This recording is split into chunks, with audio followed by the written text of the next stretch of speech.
जय हिंद दोस्तों। स्वागत है आपका सम्यक के डिजिटल प्लेटफॉर्म पे। दोस्तों, कहते हैं democracy is nothing but it's a game of numbers. ऐसा भी कहते हैं कि लोकतंत्र का होना उतना जरूरी नहीं है जितना लोकतंत्र है यह विश्वास होना जरूरी है। बात करेंगे ऐसे ही कुछ मुहावरों पर आधारित आज के इस विषय पर, जो कि हमें समझना चाहिए एस आई आर के रिगार्डिंग, जो आपने पिछले 4 5 6 महीनों के अंदर काफी दफा सुना होगा।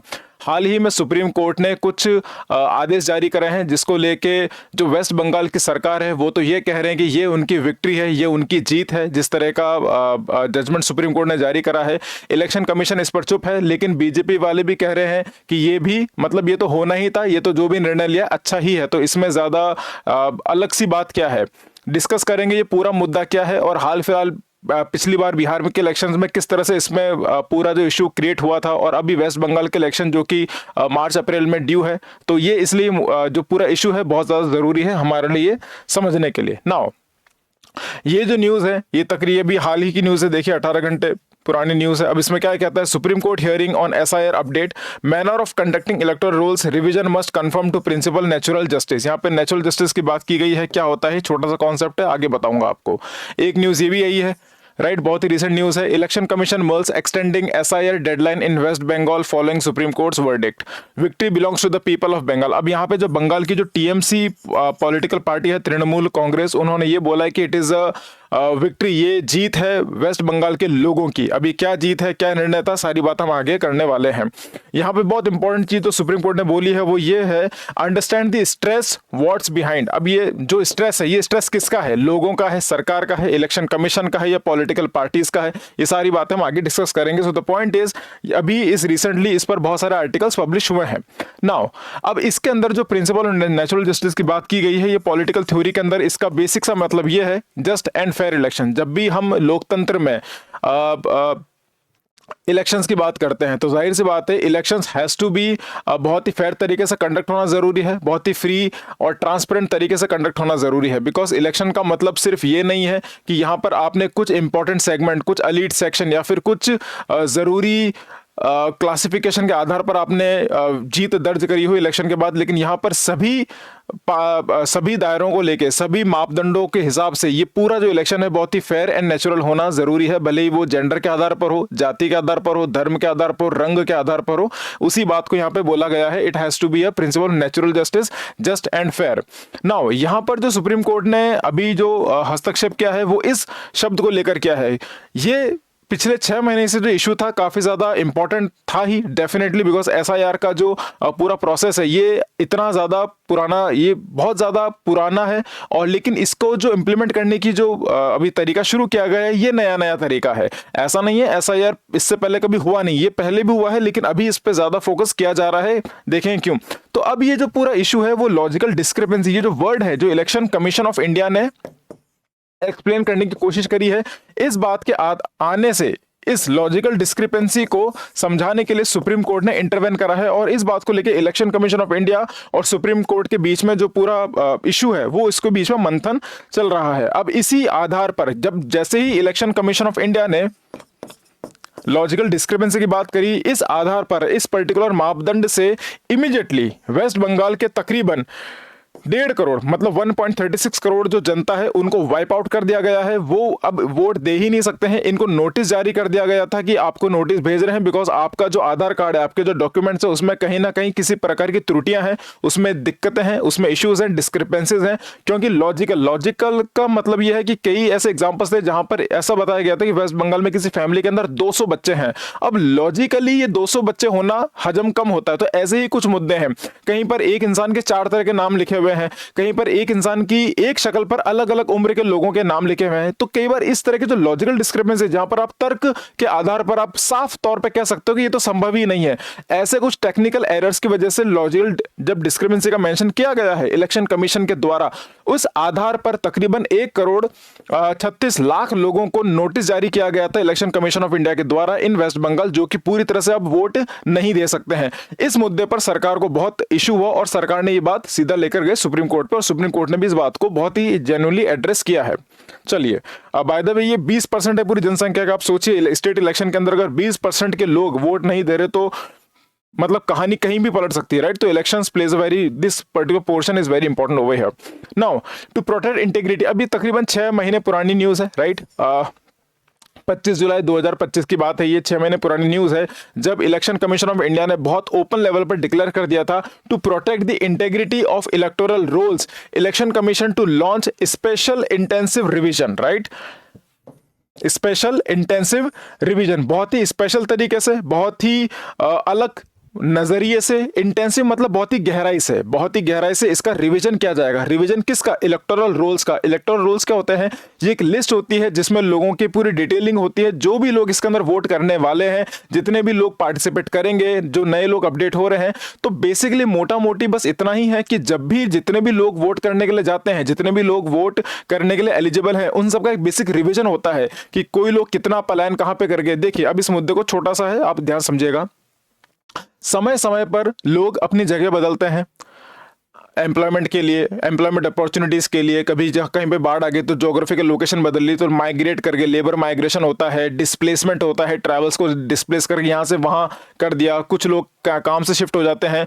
अब कुछ लोग को, कई लोगों की डेथ हो जाती है, कई स्कीम चल रही होती है उनके नाम पर, लेकिन फिर वो स्कीम्स बंद नहीं होती हैं। कई लोग हैं जो 18 उम्र के उस सेगमेंट के अंदर आ जाते हैं, 17 साल के, 16 साल के, अब वो 18 साल के हो गए हैं।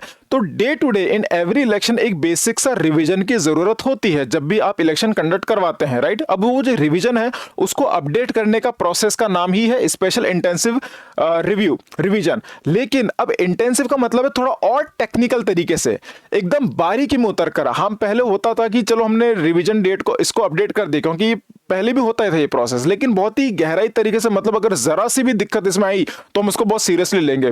कई बार होता है, हम भी रोजमर्रा की लाइफ में ऐसा करते हैं कि हमने कोई प्रोसेस करा है तो हम छोटी छोटी बातों को जाने देते हैं, ज्यादा उस पर गहराई से चिंतन नहीं करते। लेकिन इंटेंसिव का मतलब यहां पर यही है कि हल्का सा टेक्निकल इश्यू भी अगर आता है, लॉजिकल डिस्क्रिपेंसी भी आता है, तो आप इस कैंडिडेट को हल्के में नहीं लेंगे, सीरियसली लोगे और उसको पूरी तरह से डिस्कार्ड करेंगे।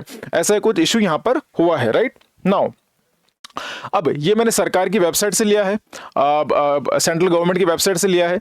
अब इसमें यह समझाया गया कि what is SIR, right? Special intensive revision की बात यहां पे की गई है। Now it is a house to house, घर घर जाके verification of the voter list. Voter list का वेरिफिकेशन किया जाएगा हाउस टू हाउस। जो भी वोटर लिस्ट बनी है, जो भी सरकार ने निकाली है, अब वोटर का वहां जो नाम मेंशन है, उसी नाम का आदमी इसी घर के एड्रेस में रहता है या नहीं रहता है, उसकी उम्र क्या है, क्या वो भी जिंदा है या वो नहीं है। तो इस तरह की जो पूरी वेरिफिकेशन है, cross verification, everything will be done in this particular process. Election officers visit every household, हर घर में जाके आप उनसे डॉक्यूमेंटेशन देखेंगे, चेक करेंगे और पता करेंगे कि इनके पास do they have sufficient documents, क्या इनके पास प्रॉपर तरीके सारे कागजात, सारे डॉक्यूमेंट्स हैं एक सरकार को चुनने योग्य, क्या इनके पास सारे एलिजिबिलिटी क्राइटेरियाज हैं। तो इसे वेरिफिकेशन वाला प्रोसेस को समझाया गया है। व्हाई इज इट नीडेड, इसकी जरूरत क्यों है? बिकॉज कई, जो बात मैं आपको पहले ही समझ चुका हूं, समय अनुसार voter list can become incorrect. क्यों? अब कोई भी वोटर लिस्ट, मान लीजिए 2003 के अंदर वो वोटर लिस्ट आई है, तो समय के 2007 के अंदर हो सकता है ये वोटर लिस्ट थोड़ी सी चेंज हो, इजंट इट? जाहिर सी बात है, कई तरह के लोग माइग्रेट कर रहे हैं, कई तरह के लोग अब देश में आए हैं, कुछ लोग देश छोड़ के चले गए हैं, तो कई तरह के डिस्क्रिपेंसी होते हैं। कुछ लोगों की मृत्यु हो गई है, कुछ लोग नए तरीके से बिल्कुल नए सेगमेंट में आए हैं, अभी अभी 18 साल के हुए, वोट देने के लिए वाजिब है। तो ये सारे इश्यूज इसमें आते हैं। People shifting houses, migration, deaths, new voters turning 18। So this is how SIR is very important over here. What exactly happens in sir? अब जहाँ जो बेसिक क्राइटेरिया समझा गया है, मैं आपको पहले SIR समझा रहा हूँ, फिर जो इशू है वो आपको मैं समझाऊंगा अच्छे से। Sir focus on removing dead voters, जो दिवंगत हो चुके हैं उनको हटाएंगे वहां से। डुप्लीकेट एंट्रीज कई है, इनफैक्ट मेरे परिवार के अंदर भी कुछ ऐसे हैं जिनको समहाउ दिक्कतों से, कुछ टेक्निकल एरर की वजह से उनके पास वोटर आईडी कार्ड था, लेकिन 6 महीने बाद एक वोटर आईडी कार्ड और आ गया उनका। हालांकि वो यूज एक ही कर रहे हैं, है ना, वो इलीगल ऐसा नहीं है, यूज एक ही कर रहे हैं, लेकिन दो आ गए हैं अलग अलग नाम से। अब अगर फॉर एग्जाम्पल अगर मेरा नाम खुशवंत है तो कहीं जगह वो खुशवंत करके भी हो सकता है, खुशवंतर भी हो सकता है। सो द पॉइंट इज कि कई बार स्पेलिंग मिस्टेक की वजह से उसे ही लॉजिकल डिस्क्रिपेंसी बोला गया है, और ये रैम्पेंट तरीके से था, और ये चीजें कोई जानबूझकर होती नहीं है। देखिए इंडिया के अंदर तकरीबन 50 करोड़ से भी बहुत तकरीबन 50 करोड़ से भी ज्यादा जनसंख्या है जो वोट देती है। अब ये जो जनसंख्या है, अब इतना सारा डेटा, इतने सारे नाम, इतनी सारी जातियां, सब कुछ होता है, तो यहाँ पे जो टेक्निकल एरर है ये होना वाजिब है। हम इस बात को समझ सकते हैं कि चलो ये इश्यूज होते हैं, कोई जानबूझ के कर रहा है ऐसी संभावना मुझे नहीं लगती है, ऐसी संभावना होती भी नहीं है, राइट। लेकिन जो इस तरह के इश्यूज हैं ये काफी ज्यादा रैम्पेंट तरीके से अब बढ़ गए हैं, तो इसको हटाने के लिए करना जरूरी था। इसलिए इलेक्शन कमीशन ऑफ इंडिया ने इस जो डबल नेमिंग हो रहा है इसको फिल्टर आउट करने के लिए, इस इशू को ठीक करने के लिए एसआईआर का शुरुआत दोबारा से करी है। Alright, residents who earlier left out, अब कुछ लोग अपना घर छोड़ देते हैं लेकिन बिजली का मीटर अभी भी उनके नाम पर आ रहा है। ऐसा कई दफा होता है, जब आप अपना घर बदल लेते हैं, चेंज कर लेते हैं, लेकिन उस घर में जो बिजली का मीटर लगा हुआ है उस पर अभी भी बिल आप ही के नाम पर आ रहा है। इस तरह की कई डिस्क्रिपेंसीज, कई लेवल्स पर, कई लेयर्स पर इस तरह के इश्यूज होते हैं। उनको ठीक करने के लिए एसआईआर को गठित किया गया है और ये करना बहुत जरूरी है। वाई एसआईआर इंपॉर्टेंट टुडे, आज जरूरी क्यों है? बिकॉज अर्बनाइजेशन हो रहा है। अर्बनाइजेशन से मेरा मतलब है माइग्रेशन जो है वो बढ़ रहा है, इजंट इट, है ना। अब इसके अंदर मैं बोलूंगा क्लाइमेट चेंज भी काफी हद तक एसआईआर से कनेक्टेड है। कैसे? अब आप बोलोगे सर इलेक्शन है, एसआईआर किस, क्लाइमेट चेंज कहां जा रहे हो सर? देखिए, अगर क्लाइमेट चेंज होगा तो डिस्प्लेसमेंट होगा, डिस्प्लेसमेंट हो रहा है, माइग्रेशन हो रहा है, माइग्रेशन होगा तो ज्योग्राफिकल लोकेशन बदलेगी, उसी की वजह से उनकी पॉलिटिकल जो आइडेंटिटी है वो बदलेगी, और इसी की वजह से उनका जो वोटर लिस्ट में जो नाम है वो बदलेगा, और इससे सीधा सा ताल्लुकात है एसआईआर का, right. Now so job related migration हो रहा है, यूथ पॉपुलेशन बहुत ज्यादा ग्रो कर रही है। Without SIR millions could be wrongly excluded और फॉल्सली इंक्लूड अफेक्टिंग फेयरनेस। कई बार क्या होता है कि जब अगर एसआईआर का गठन अगर हम नहीं करेंगे, अगर हम इस प्रक्रिया से नहीं जाएंगे, तो कई बार होता है चलो जो गलत वोटर्स हैं वो तो वोट दे ही रहे हैं।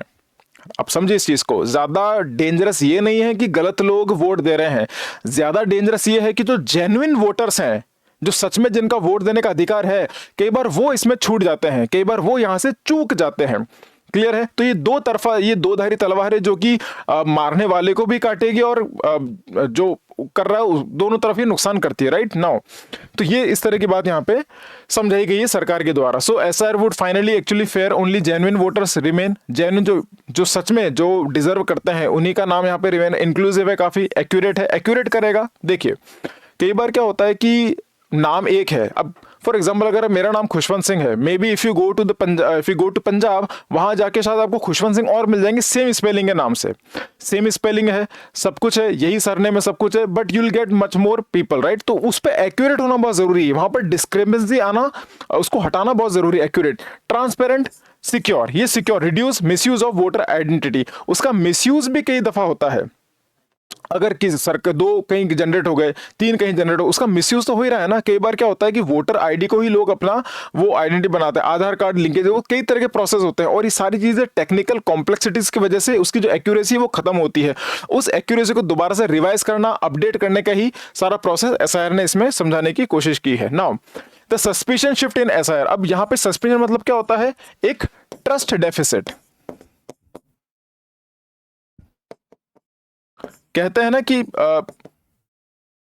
दूध का जला छाछ को भी फूंक फूंक कर पीता है। अब यूजुअली क्या हो रहा है, देखिए as an educator I am not suppose to say this thing, but कई बार क्या होता है कि पॉलिटिकल राइवलरीज की वजह से leading government and opposition parties के बीच में जो राइवलरी चल रही है, जो भी जिस भी तरह के इशू चल रहे हैं, इन इशू के आधार पर कई बार वो जनता के अंदर ट्रस्ट डेफिसिट पैदा करने की कोशिश करते हैं। ये काम सरकार भी करती है और ये काम ओपोजिशन लीडर्स भी करते हैं। अब दोनों ही अपने पॉलिटिकल एजेंडास के लिए जनता के अंदर ट्रस्ट डेफिसिट डेवलप करते हैं कि आप इन पर भरोसा मत करो, आप इन पर भरोसा मत करो। अब इस ट्रस्ट डेफिसिट की वजह से ही इस मुद्दे को इतना ज्यादा तुल मिल चुका है कि लोगों को, या फिर कह लीजिए पॉलिटिकल पार्टीज ने इसको इस तरह से पोर्ट्रे करना शुरू कर दिया है कि ये जो पूरा मुद्दा है ये लोगों से उनके वोट करने के अधिकार को पूरी तरह से छीन लेगा, खत्म कर लेगा। अब यही बात यहाँ पे सस्पिशन क्रिएट कर देती है, यही बात यहाँ पे डाउट क्रिएट कर देती है। अब इसी बात को एड्रेस करा है सुप्रीम कोर्ट ने अपने तरीके से, समझाता हूं कैसे। Normal governance state proves illegality. अब स्टेट क्या करेगी, सरकार क्या करेगी कि आपके घर आएगी। मैंने आपको पहले बताया था कि जो वोटर जो लोग होंगे, जो ऑफिसर्स होंगे, ब्यूरोक्रेट्स होंगे, वो घर घर जा जाकर अपने लोगों को भेजेंगे और चेक करवाएंगे, वेरिफिकेशन करेंगे कि क्या ये वोटर जेन्युइन है या नहीं है। अब सरकार आपको इलीगल प्रूव कर सकती है कि आपके पास आपके पेपर पूरे नहीं है, आपके दस्तावेज सारे पूरे नहीं है, तो आप वोट नहीं कर सकते, आपको इलीगल वहां कर दिया है। लेकिन पॉइंट यह आता है सिटीजंस मस्ट प्रूव एलिजिबिलिटी। अब ना दिस इज द इश्यू, यहां पर ये जो मैं लीगल डिस्क्रिमिनेंसी की बात कर रहा हूं लॉजिकल वो ये है कि इस टेक्निकल एरर की वजह से आपने अगले इंसान को दोषित तो कह दिया है, हालांकि उसको पता नहीं होगा। कई दफा ऐसा होता है, फॉर एग्जाम्पल क्या होता है कि मान लीजिए गाड़ी मेरे नाम पर है ना, और मेरी गाड़ी कोई और चला रहा है और उस गाड़ी से कोई इंसान एक्सीडेंट कर लेता है। अब गाड़ी मेरे नाम पर है, टेक्निकल लेवल पर तो मैं जिम्मेदार हो गया, टेक्निकल लेवल पर तो मैं जिम्मेदार हो गया। क्यों? बिकॉज गाड़ी मेरे नाम थी। फॉर एग्जांपल अगर मेरा घर है और मेरा घर किराए पर है, किराएदार अगर उसका मिसयूज करते हैं, उस प्रॉपर्टी का मिसयूज करते हैं, बट वो घर तो मेरे नाम है, तो इशू वो सारा जो बिल है वो किसके नाम पे फटेगा? मेरे नाम फटेगा। अब यहीं पे जो इशू है टेक्निकल ग्लिचेस की वजह से तो कई बार जेन्युइन वोटर्स होते हैं वो यहां से एलिमिनेट हो जाते हैं, और यही चीज को एड्रेस यहां पे किया गया है। Citizen must prove eligibility. अगर सरकार ने आपको ब्लेम कर दिया है तो now the onus is on you, ये जिम्मेदारी आपकी है कि आपको ये प्रूव करना है सरकार को कि मैं इसके लिए जिम्मेदार नहीं हूं। मैं दोबारा से रिपीट करता हूं, अगर सरकार आपको गलत साबित करने की कोशिश करती है, गलत डिक्लेयर करती है कि आप गलत है, आप इलीगल, आपका ये पूरा प्रोसेस है, अब आपकी जिम्मेदारी है सरकार को ये प्रूव करना कि देखो सर मैं बहुत जेन्युइन हूं, और आपको प्रूव करना है with all the evidences, witnesses and documents. Correct? अब ये कितना बड़ा मेंटल हैरेसमेंट है, यही बात मैंने पिछली स्लाइड में बोली थी। यहां पे जो सुप्रीम कोर्ट ने बात बोली स्ट्रेस की, टेंशन की, राइट, स्ट्रेस की, स्ट्रेन की, यही चीज सारे वोटर्स आ रहे हैं। अब आप मान लीजिए कि 2 महीने में आपके इलेक्शन है स्टेट के अंदर, और आज आपको नोटिस आ जाता है कि आप तो वोटर हो, जेन्युइन वोटर्स हो ही नहीं, तो आपके अंदर एक पैल्पिटेशन, एक एंग्जाइटी तो जनरेट होगी ही, डेफिनेटली होगी, और वो चीज आपका स्ट्रेस लेवल, तो उसी बात को कंसिडर करा है सुप्रीम कोर्ट ने when I showed you in the earlier slide, right. This reversal is not explicitly mentioned in the law, क्योंकि ये जो बात है ना कि now the onus is on the public, लोगों के ऊपर ये जिम्मेदारी कि वो प्रूव करेंगे कि हम गलत नहीं है, ये चीज लॉ में लिखी हुई नहीं थी। That is the issue. ये पूरा मुद्दा है कि this reversal is not explicitly mention in the law. ये बहुत ही अच्छे तरीके से, खास तरीके, बिकॉज ये बहुत इंपॉर्टेंट बात है, आपको इसको बहुत बोल्ड कैपिटल में मेंशन करने की, 2-3 बार मेंशन करने की जरूरत है, और ये एक बार भी ढंग से मेंशन करा हुआ नहीं है, ऐसा सुप्रीम कोर्ट का कहना है। Supreme court scrutinise arises from this shift. जैसे ये शिफ्ट देखा गया, यहां से सुप्रीम कोर्ट ने इंटरफेयर करना शुरू कर दिया कि ये तो गलत बात है भाई, आप लोगों को ब्लेम कैसे कर सकते हो?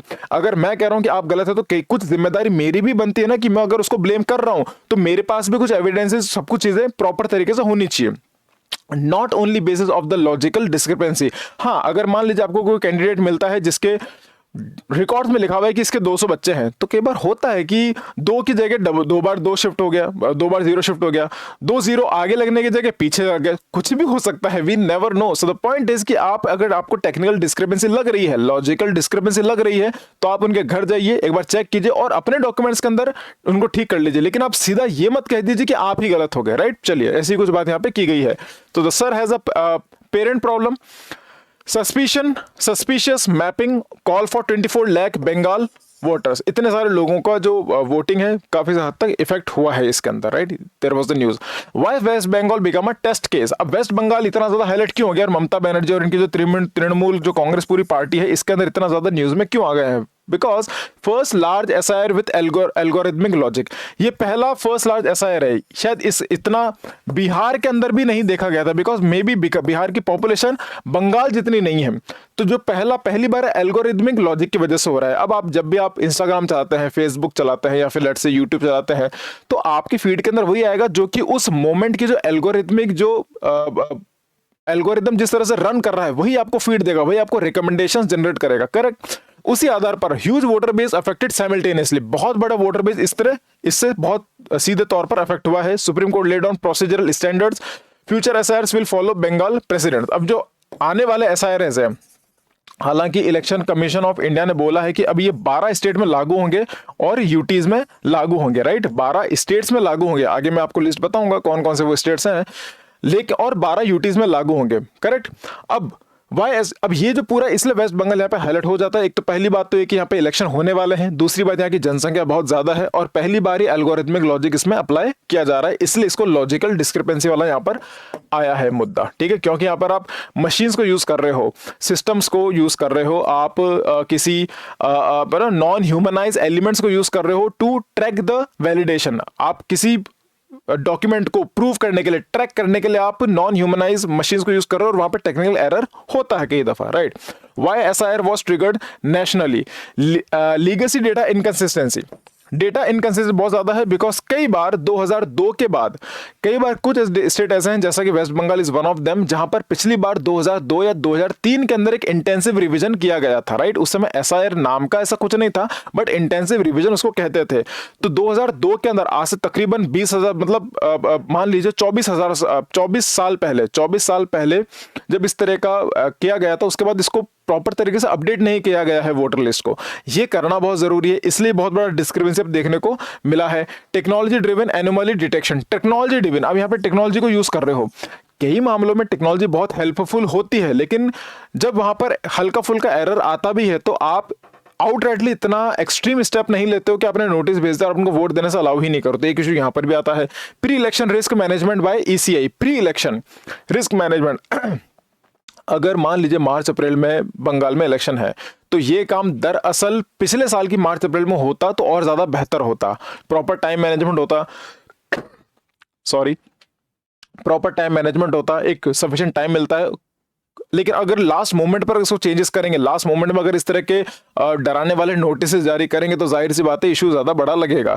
Rising judicial scrutiny of voters list, right, judicial scrutiny बढ़ जाती है यहाँ पर, बिकॉज लोग फिर कोर्ट कचहरी के चक्कर काटना शुरू कर देते हैं और पूरा मैटर पूरी तरह से अस्त व्यस्त, कॉम्प्लिकेटेड और ज्यादा हो जाता है। नाउ ये सारी बात मैं आपको बता चुका हूँ।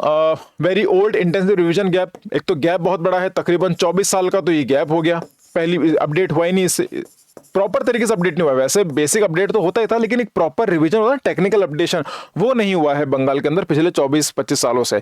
Large dense and mobile electorate, 2026 assembly election आने वाले, इलेक्शन सामने है, ठीक है, और पॉलिटिकली कॉम्पिटेटिव एनवायरनमेंट है, तो इसमें तो जाहिर सी बात है, देखो पॉलिटिसाइजेशन तो होगा, है ना, पॉलिटिसाइजेशन तो डेफिनेटली होगा।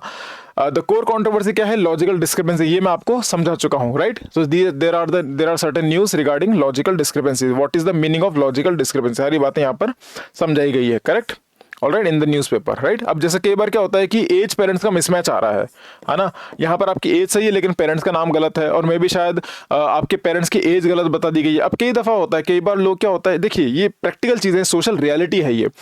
People who are born in 90s और 80s और 70s, यहाँ पे कई बार क्या होता है कि आपकी उम्र थोड़ी बढ़ा के लिखा दी जाती है, ताकि बच्चा थोड़ा मेंटल लेवल पर थोड़ा और ज्यादा मेच्योर रहे। वो कई बार उम्र घटा के लिखा दी जाती है ताकि बच्चा थोड़ा सा उसको आगे जाके करियर में फायदा हो। तो कई तरह के रीजंस होते हैं, right.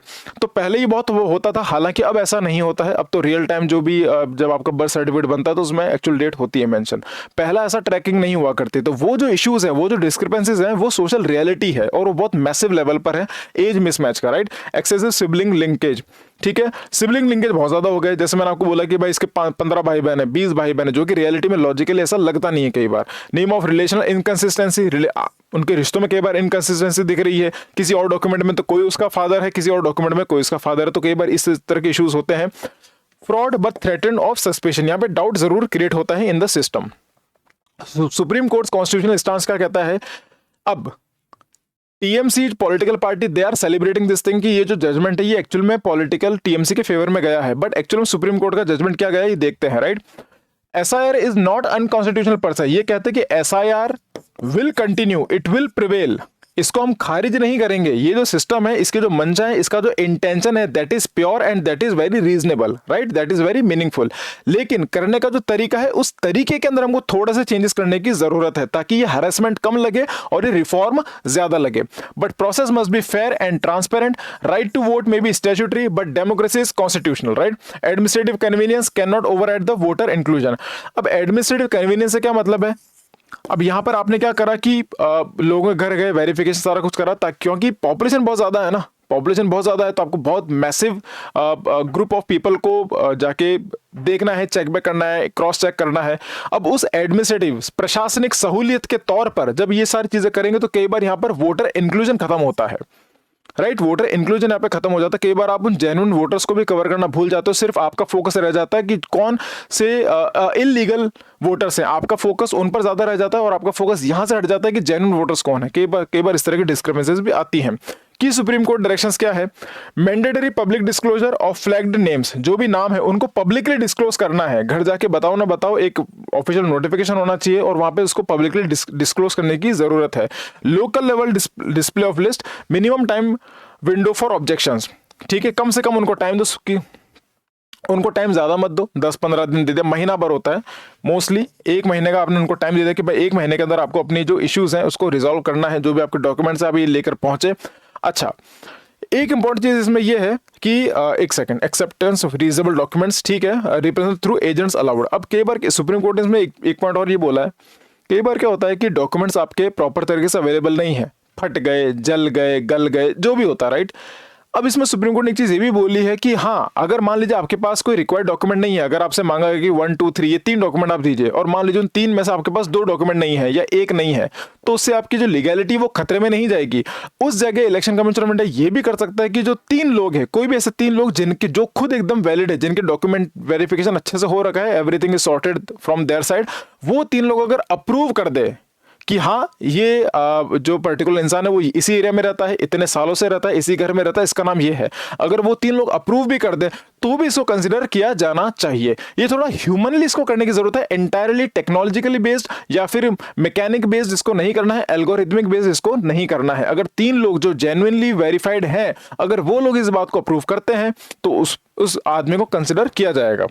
Alright, sir is not a regular practice, ये कोई रेगुलर प्रैक्टिस नहीं होती है, ये जब जैसी जरूरत लगती है, बिकॉज आई सेड कि it is based on the administrative convenience, right, administrative convenience. अब ये जो प्रशासनिक सहूलियत के आधार पर ही ईसीएस में एसआर कराता है, या तो आप इसको हर इलेक्शन में करवाओ, again it's a very exhaustive process, very detailed and very काफी बड़ा प्रोसेस होता है, काफी गहरा प्रोसेस होता है, तो आप इसमें प्रशासनिक सहूलियत मत देखो। अगर ये जरूरी है तो इसको हर इलेक्शन में करो और हर बार करो, ऐसा नहीं कि आपने 15 साल बाद कर दिया, 10 साल बाद कर दिया, ये चीज ठीक नहीं है। तो यहां पर इसको करने की, इसको थोड़ा चेंज करने की जरूरत है। State some have gone 22 years without a full SR, जैसे कि कुछ ऐसे स्टेट हैं, जैसे बिहार हो गया, बिहार के अंदर भी तकरीबन 20 साल तक कोई एसआर नहीं हुआ था, वेस्ट बंगाल के अंदर भी 24 साल से एसआईआर नहीं हुआ। तो ये आपको अपनी सहूलियत को न देखते हुए हर इलेक्शन में करने की जरूरत है, ताकि इवेंचुअली इतना बड़ा धक्का आपको ना लगे, इतनी बड़ी दिक्कत यहां पे क्रिएट ना हो। All right, now SIR is administratively much more powerful than elections.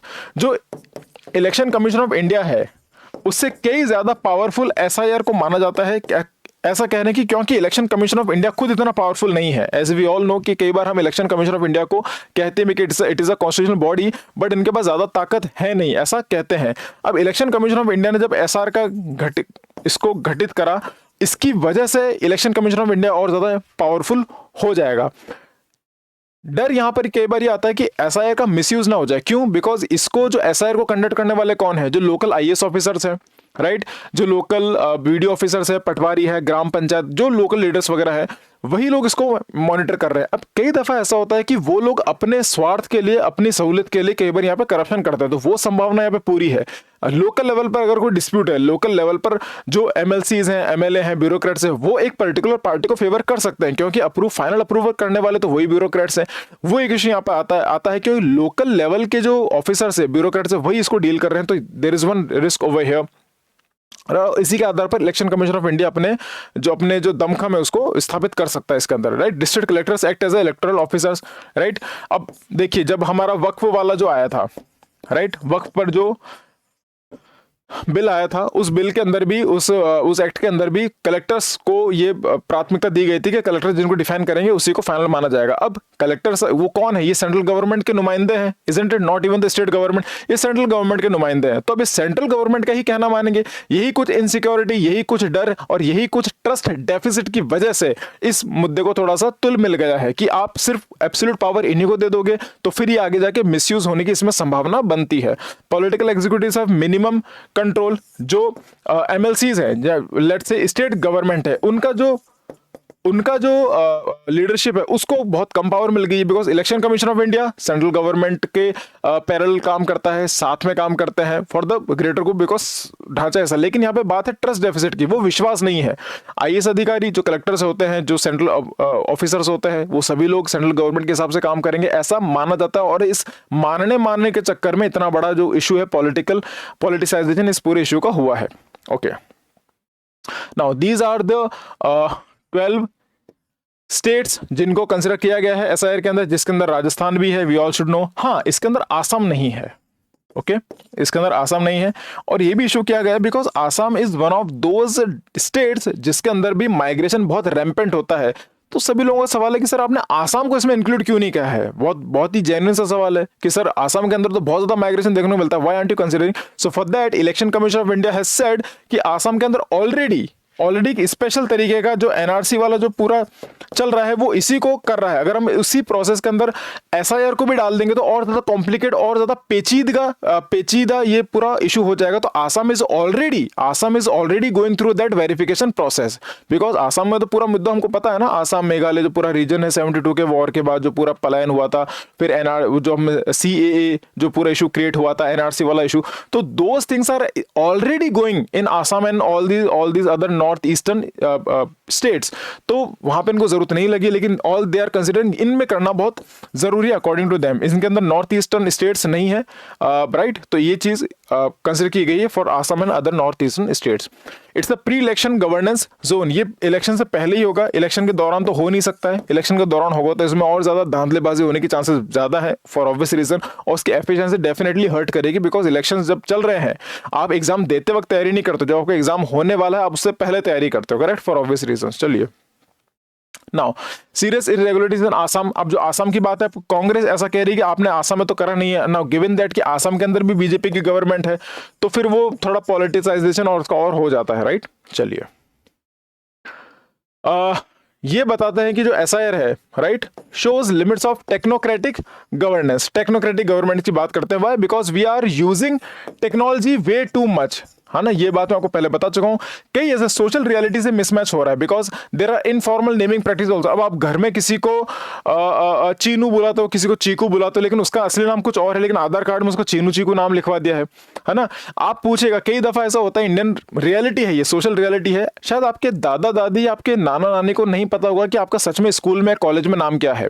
कई बार ऐसा होता है, वो आपको बचपन से छोटू बोल रहे हैं, है ना, गोलू बोल रहे हैं, तो आपका वही नाम चल रहा है। अब गांव के अंदर कई बार क्या होता है कि इस तरह के फिजिकल जब डॉक्यूमेंटेशन बनते हैं किसी बच्चे का, होता है कई दफा होता है कि आपके मामा आपको साथ में ले गए, right, these are practical things. आपके मामा जी के साथ आप चले गए, अब उनको नाम नहीं पता आपका असली, तो आपने लगा अरे इसका नाम तो छोटू है ना, आपका नाम लिखवा दे, इसका नाम तो कुछ भी है, चीकू नाम है इसका, तो घर का नाम लिखवा कर आ गए।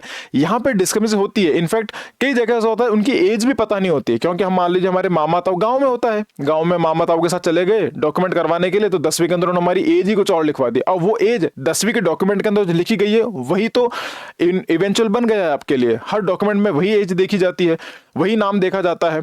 इस तरह की जो सोशल रियलिटीज है, यहाँ पर इनफॉर्मल नेमिंग का प्रैक्टिस बहुत ज्यादा हुआ है। नॉन लीनियर फैमिली स्ट्रक्चर, हमारा जो फैमिली स्ट्रक्चर है वो ज्यादा लीनियर नहीं है, हर जगह बहुत डाइवर्स है, कई तरह की वैरायटीज के फैमिली है, तो वहां पर भी डिस्क्रिमिनेशन देखने को मिलता है। हमारा पूरे भारत के अंदर सिर्फ एक ही तरीके परिवार नहीं है, मैटरनल, बाइफोकल, बाइलोकल, इस तरह कई तरह के पैटर्नल, अलग अलग लेवल के सेगमेंट्स के सोशोलॉजिकल लेवल पर different families we have in India. Poor legacy documentation बहुत प्रॉब्लमेटिक है बिकॉज इंडिया के अंदर सरकारों के पास ही डॉक्यूमेंट की फाइलें गायब हो जाती है, इजंट इट। हमने देखा स्टेट गवर्नमेंट कई ऐसे किस्से हुए हैं जहां पर डॉक्यूमेंट्स पेपर जल गए हैं, फाइलें गायब हो गई है, तो वो डॉक्यूमेंटेशन कीपिंग ट्रैक रिकॉर्ड रखना ज्यादा वो इतना एफिशिएंट नहीं है, इसीलिए ये सारे टेक्नोलॉजिकल आधार पर कर रहे हैं। लेकिन यहां पर जो गवर्नेंस एल्गोरिदम है वो स्ट्रगल कर रहा है विद सच कॉम्प्लेक्सिटी। अब ये सोशल रियलिटी है, now this is the social reality. इसके साथ अगर आप टेक्नोलॉजी को डाल दोगे तो जाहिर सी बात है इस तरह के जो इश्यूज हैं वो जनरेट होने ही होने हैं। The real conflict is about the accuracy versus legitimacy, right. आप फोकस कर रहे हैं लेजिटिमेसी पर, right. Election commission of India और एसआईआर का जो पूरा स्ट्रक्चर है वो बात कर रहा है लेजिटिमेसी पे कि ये कितना लीगल है, कितना कानूनी है, और सुप्रीम कोर्ट बात कर रहा है एक्यूरेसी की कि सर हो सकता है कई बार लीगल इश्यूज आपके एक्यूरेसी से, जरूरी नहीं हर बार मैच करें, जरूरी नहीं है। किसी इंसान की अगर एज वोटर में अगर लिखी गई है 25 साल की, that is legally is 25 years old, but accurate age उसकी क्या है, मे बी 28 ईयर्स ओल्ड। तो इस तरह के डिफरेंसेस होते हैं because we have various diversified social realities in India, isn't it, right. So the perfect accurate rolls may still be illegitimate. कोई पूरी तरह से एक्यूरेट इंफॉर्मेशन है वो भी कई बार इलेजिटिमेट हो जाती है। ये उसी तरह की बात हो गई ना कि मान लीजिए गाड़ी मेरी है, चला मेरा दोस्त रहा था, एक्सीडेंट हो गया और वो नाम मेरे ऊपर आ गया, क्यों, बिकॉज गाड़ी मेरे नाम पर थी। तो लेजिटिमेसी एंड एक्यूरेसी का जो मिसमैच है वो कई दफा मिलेगा। तो you do not need to focus entirely on the legitimacy part, you need to come along with the human जो एंगल है, ह्यूमन जो एंगल है उसके तहत आपको एक्यूरेसी पर भी ध्यान देने करने की जरूरत है. That's what supreme court clearly mentioned over here, right? So SIR and the burden of proof, ये burden of proof वही बात है जहां पर onus is on the people. आपको लोगों को प्रूफ करना है कि हम बेकसूर हैं, ये बात इसमें की गई है. बिकॉज बिहार के अंदर ये बहुत ज्यादा देखा गया था, pushes burden of proof on to the poor against supreme court of president. ठीक है, अब एक मुझे बात बताइए, अगर बेसिक सा भी डॉक्यूमेंटेशन है, अब आप एक बार आप चले जाइए कहीं, लेट्स से आप कोर्ट में चले जाइए, आप किसी पटवारी का ऑफिस, किसी सरकारी दफ्तर चले जाइए, आप कितने भी इन्फ्लुएंशियल होंगे तो भी वहां पे टेक्निकल डिस्क्रिपेंसी इतनी ज्यादा होती है कि वहां के जो सरकारी अधिकारी, सरकारी लोग हैं, मे बी शायद उनको भी इतना क्लियर नहीं होता है कि उनका एग्जैक्ट रोल क्या है. तो कई बार आपको बोलते हैं यार उधर उधर जाके पूछो, उनसे पता करो, उनसे पता करो. इस पूरे कॉम्प्लेक्सिटी, इस पूरे पेचीदगी जो प्रोसेस है, प्रशासनिक जो पेचीदगियां हैं, इनके तहत एक गरीब आदमी या नॉर्मल आदमी भी बहुत बुरी तरह से फंस जाता है. अब यहां पर अगर वो प्रूफ करने जाए कि सर मैं तो बेकसूर हूं, मेरे तो सारे डॉक्यूमेंट एकदम सही है, तो वो आप प्रैक्टिकल लेवल पर देखिए कितना संभव होगा. आप डोंट यू थिंक ये कितना प्रॉब्लमेटिक सिचुएशन क्रिएट हो जाएगी. अब इलेक्शन मान लीजिए एक डेढ़ महीने बाद है, पूरा प्रोसेस वैसे तहस नहस हो रखा है, तो उसके बाद क्या मे बी शायद वो इंसान वोट ही ना दे सके, और लेटर ऑन मे बी शायद he is not even interested in giving vote to the government, right. So इस तरह के इश्यूज यहाँ पे होते हैं. तो ये इशू बिहार के समय उठा था. Why SR will become much more frequent in future, ये इंपॉर्टेंट है, ये आपकी मेंस के लिए काफी इंपॉर्टेंट हो जाता है, राइट. कि आने वाले, अब सुप्रीम कोर्ट ने एसआईआर को लेजिट क्यों बताया, क्यों बोला कि इसे कंटिन्यू जरूरी है, बिकॉज आने वाले वक्त के अंदर क्लाइमेट डिस्प्लेसमेंट तो बहुत इंपॉर्टेंट चीज है ही है, डेफिनेटली है. मैं आपको छोटा सा एग्जांपल देता हूं, राइट.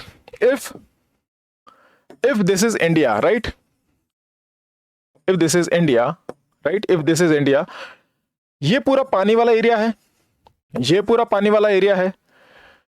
डू यू नो, हर साल जब भी पानी का लेवल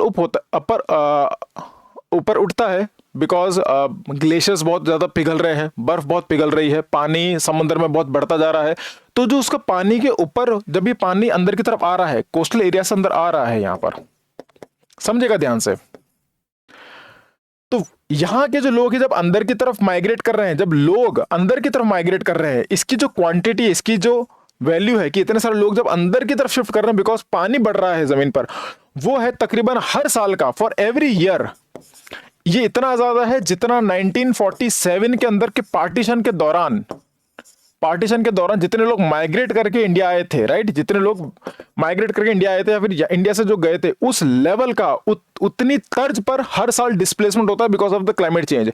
तो जब मैं बात कर रहा हूं कि क्लाइमेट चेंज है, तो it is not a small thing, ये एक्चुअल में बहुत सीरियस और बहुत ही बड़ा मैटर है क्लाइमेट चेंज वाला. और किस तरह से आप देखिए कि क्लाइमेट चेंज जो कि ज्योग्राफी का कॉन्सेप्ट है, किस तरह से कनेक्टेड सीधा सीधा गवर्नेंस से, राइट, पॉलिटी के मुद्दे से जुड़ गया है, इलेक्शन कमीशन ऑफ इंडिया से जुड़ गया है. Very important portion over here. Urban informal settlements, कई बार होता है अर्बन इनफॉर्मल सेटलमेंट्स, अगर आप किसी भी बड़ी सिटी में दूसरी सिटी में चले जाएंगे तो उसका बाहर का जो एरिया है वो पहले रूरल ही था, वो धीरे धीरे अर्बनाइज होने लगा. अब क्योंकि वो धीरे धीरे अर्बनाइज हो रहा है तो लोग वहां पे पलायन भी कर रहे हैं, वहां से आ भी रहे हैं, कई बार वहां चले गए, इनफॉर्मली सेटल हो गए, कहीं पर पट्टेदारी नहीं है ना, खातेदारी की गैर खातेदारी जमीन है, वहीं पर ही घर बना ले और वहीं पर रहने लग गए. तो इनफॉर्मल तरीके से, इलेजिटिमेट तरीके से वहां पे घर बना ले, रहने लग गए और वहीं पर अपना मीटर चालू करवा लिया, राइट. तो ये इस तरह के आते हैं. डिजिटल गवर्नेंस का जो एक्सपेंशन हो रहा है इसकी वजह से भी होता है कई बार.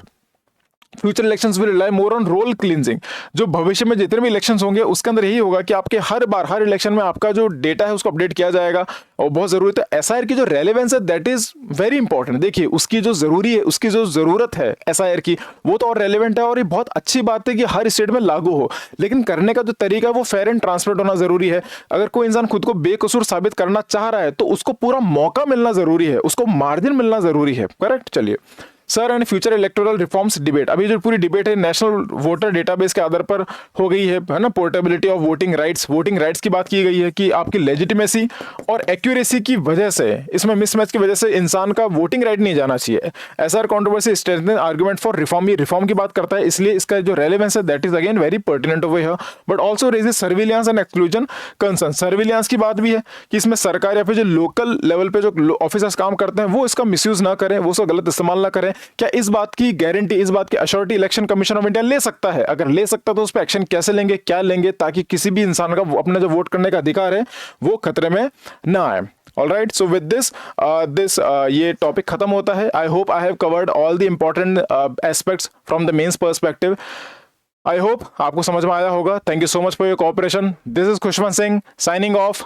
जय हिंद।